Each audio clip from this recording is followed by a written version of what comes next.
Hi Capricorn, welcome to Higher Source Tarot for your April 2023 tarot reading. This is a reading for all Capricorn, Sun, Moon, Rising, and Venus. Thanks to all of you for all the support. I send you love and appreciation right back every single day. And if you are new here, welcome. I post new readings on Friday, then again on Monday. So if a reading doesn't fit, don't ever try to make it make sense. Just come back in a couple of days and you can watch a new reading. Fridays are always a general reading, so those will bring in aspects of love, money, moving, anything you could ask about. Mondays are a different style every week. Today's reading is a detailed Celtic cross style reading, but then next week it will be something totally different. You're just going to have to come back to find out. And if you are, if you like tarot and you like the channel, I'd love to invite you to subscribe to Higher Source Tarot. What advice do you have for Capricorn, Sun, Moon, Rising, and Venus? What does Capricorn need to know, please, for the best and highest good of all involved with Capricorn? Messages for Capricorn, please. All right, we will start here with the tarot, then we'll have the Fortune Oracle and the Whispers of Love. Your current situation is the Sun. We like that. The immediate influence is the Three of Wands. In your subconscious, you have the Four of Cups, the distant past, the Six of Cups, the more recent past, the Three of Swords. The Four of Wands is coming towards you. You're represented by the Six of Wands. The Seven of Cups is the person or situation that you are attracting. You've got the Five of Cups in your hopes and fears, Knight of Swords in the outcome, but I don't actually mind it here. Now, Jesus, the clarifiers, thank God they're down here. I'd rather have them here than infused in the rest of the reading. We have just one major arcana. We have fire, water, and air, pretty equally divided too. So I do feel like you had an ending with something, and God, it feels like a real gut punch, whatever this is. And I feel like they're trying to tell you to just let go of it. You've learned a lesson here. And the real question is, what is this trying to teach me? How is this trying to grow me? And there's a lot of material out there about the dark night of the soul, if you feel like you relate to that. But the Dark Night was a poem written by John of the Cross, a 16th century Carmelite priest. And he wrote it after he tried to get his fellow congregation to support God or to promote God in a different way. And they didn't like it. They didn't like what he had to say. So they threw him in a hole, and he was down in this hole, this tiny little man crying out in the night saying, how could you forsake me after I've done all this? So they pull him out of the hole. He ends up becoming canonized as a saint. But the dark night is really when you feel like you've lost everything. And so I do feel like for somebody here, boy, do you have such a better turn of events. Whatever this is, it just feels like anguish to me. And they're really wanting you to let go of it, because ultimately, when we look at that, we have to ask, what other qualities do I need? What do I need to move forward?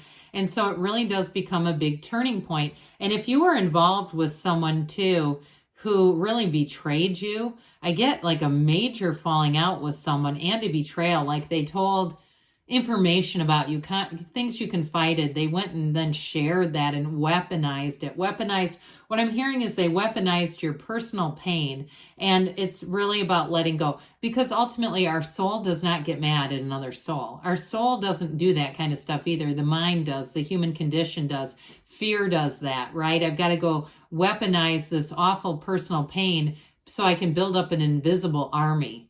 And then they'll really back down. That's what I'm getting. So whoever this is a coward. That I feel like they're telling you, let go of this crummy coward and move forward.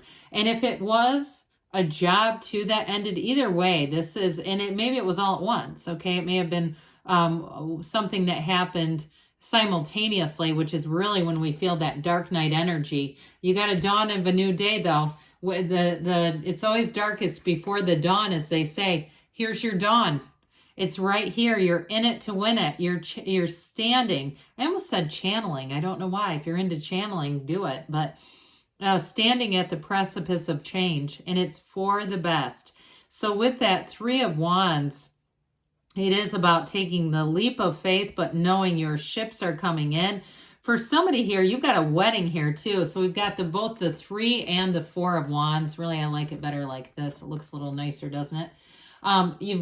So for someone here, I do feel like if you're single and you've had a difficult ending, I don't see that lasting for long. If you're about to meet somebody new and they are going to be blown away by you, those of you that it's a job situation, I do feel like anything that you're attracting here, any new changes with the job, you're going to be flourishing. It's lucrative, but it offers more opportunities. This is not just the end game. The sun brings in pure positivity. It is a wonderful openness. It's being open, especially if you felt a bit guarded, because whoever was wounded, I can't blame you. We don't usually, after a big wound, decide, let me open myself up for that again, but with this, it allows you to have that brain-heart coherence. Instead of having the mind take the day shift and the heart take the night, you become unified again. You become whole again. And I do feel like this is going to bring in gifts. The sun is pure joy. It is synergy. So the people you attract are high vibrational. The circumstances, the wavy rays in the sun indicate vibration. So it's that rhythm, but it's that high vibrational stuff. You've got great support too. So I feel like if you're taking a leap of faith with a job, you're right on schedule. If it's a new relationship and you say, God, I've been hurt before, it's all about moving forward and getting back in the saddle again, even though this androgynous child doesn't have a saddle. And I wanted to tell you this earlier. I kept getting Michael Beckwith. You know him? He does a lot with the Dark Night of the Soul. But I felt like there was somebody here. If you're listening to him, I feel like it may be very useful to opening you back up again. Because talk about closed off. Damn it, this is in your subconscious. We gotta open a little bit more. Now, this is a contemplative energy, okay? But it can be about not being open to offers. So if you've been burned in the past, I feel like they're trying to tell you you've got that new beginning coming in. And so we want to work on this a little bit. NLP can be great for this, neuro-linguistic programming, something that will separate you from previous traumas and difficulties so that you don't keep manifesting them again. Because with this, it can be ignoring gifts, it can be being dissatisfied, and I would never tell you to lower your standards because you're so worth it to have high standards, and you're a magnet.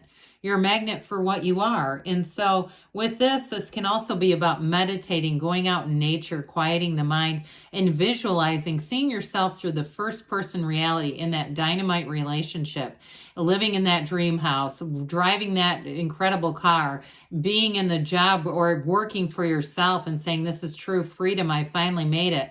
I mean, I feel like with the, advancements in technology, we get to see people really, really reaching places they never thought they could. So the 6 of Cups is in the distant past, and I feel like, again, you got the 3 of Swords right after it. There was something here that really let your guard down. This can be a reconciliation. So if you let somebody in for a second swing and they pledged their undying love and then they walked out the door, I do feel like this is representative of it, where they came back in and then it didn't work. Or even too with a job, having full trust, because this is that almost childlike energy where you don't suspect anything. You just have your guard let go, and for good reason. Okay, the yellow in the background indicates gifts being brought in. But I do feel like with the 3 of Swords, there was definitely a betrayal. And this also can be that help and support and really confiding in someone. That just came in right from the beginning, really letting somebody know your all, being totally transparent, because why wouldn't you be in this? And so I feel like with this energy, it was good while it was good, then it wasn't so good. I mean, this is beauty, it's harmony and reciprocity. But with this 3 of Swords, that damn betrayal, now this, thank God, is in the past where we like it.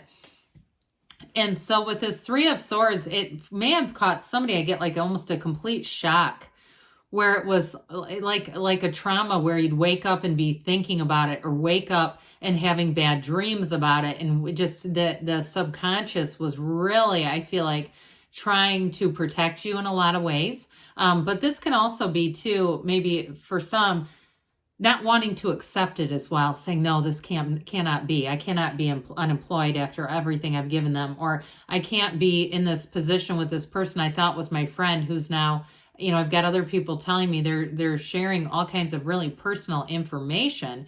So with this, it is that lesson, right? And so I guess it is Michael Beckwith that taught or teaches about really asking for what qualities do I need to not only surrender to whatever I was, to become, more importantly, to become what I meant to be. Because this isn't what you're meant to be. This is like a human interaction. So with the Four of Wands, let's get ready for some change. I love this, and you're represented by the Six of Wands. The Six of Wands is a fantastic card. So you have definitely on the upswing. Things are coming in. The Four of Wands is the 1111 card. And so the pillars are a foundation for something that is going to be long-term, but it suggests success with more to be coming. So this is not the end game. This is just the beginning. And it's also freedom. There's celebration here. So even if you were in a situation that you invested a lot in, you might not have completely seen it coming. There may have been some indicators along the way, though. Some things like in a relationship or even in a job where you know somebody's not being truthful, and you don't want to call them on it because you don't want the stress of the conflict, of the confrontation. That's the walled off city behind you saying, I can't be true to myself because this person will go off the rails if I bring it to light. So I'll just go on. I'll just kind of muffle that. Well, here you don't have to. In a relationship, this is a partner for life, and it's damn certain not somebody you're going to have to Google their behaviors or Google their name to try to see what they've, been up to. There's freedom here. There's true happiness. And with this, it's two people coming together, and they are just elated with this energy. It is a wedding card, by the way. I think I said that. A marriage card. But ultimately with this, it is bringing joy, the right path, and more to come. So it's just the beginning. And with the Six of Wands, I mentioned to you, this is one of the happiest, most successful cards in the deck. It's expansion. So you're going to be flying high. You're going to have that wreath of victory. I also feel like whoever screwed you over, they're about to implode. And I see it with the Knight of Swords. They're going to get a big old dose of the truth. The universe will handle them, though. You don't even need to do anything. With this, you're going to be too busy being happy to worry about it. But I've had it in my own life where I've seen somebody really get their own medicine back, and it's like I even have almost like hold my hands up and back away, like I didn't do anything. That was them. That was their energy. I don't cast spells. You're focused on becoming. That's what this is. And here's your true becoming. Now, I will say in a relationship, I mentioned before, you have somebody here who is that you light up their life in this energy. They cannot get enough of you. So if you felt like an option in the past in a relationship, or like we were talking about, there was a sudden betrayal, not with this one. This is really saying that there's true happiness and love coming in. That's a great card either way, in love or career. Now with the Seven of Cups, this is all about choices, but I feel like you have learned a lesson. I get Queen of Swords energy. You're going to make the right choice. And what they're telling you here, we don't want to be in too much analysis with this, because this can also be analysis paralysis. And if we stay in that too long, we can start hooking into the stuff we don't want, the serpent or some of the other, the gargoyle, some of the things we say, we don't really want to attract those. And so with this, it's almost like stick and move. I feel like they're saying, make the decision, go with what you really want, and don't be shy about the asking. So that Five of Cups is your hopes and fears. And I do feel like there's just a little trickle of, I don't want to repeat this again. So let's detach from it. Let's turn ourselves over here. I always say this is like, are we done admiring the problem? Because right here is the solution. Two upright cups, a new relationship, a new job, and a bridge to go home. There's a homecoming. So I mentioned before with this Knight of Swords, you may find yourself a bit blunt as you move forward, but I don't feel like it hurts you at all. I also feel like, too, this is also going to be you witnessing, bearing witness to somebody getting course corrected who has not been very integrous. This brings in boldness, courage, the truth. So ultimately, I like it here because I think it's right on schedule. So let's see here, Cap, what the Fortune Oracle has to say for you. Messages for Capricorn about money. What does Capricorn need to know to attract abundance and prosperity?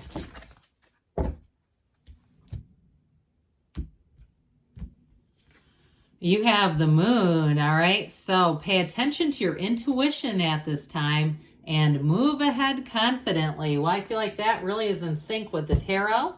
And now we'll have the whispers of love. What does Capricorn need to know about love, please? Advice for Capricorn about love and romance.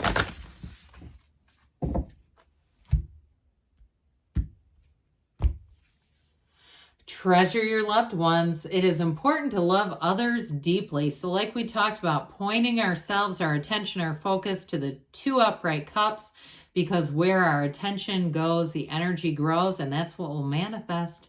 Good things are on the way for you, Capricorn. I love you, and I'll be back again soon.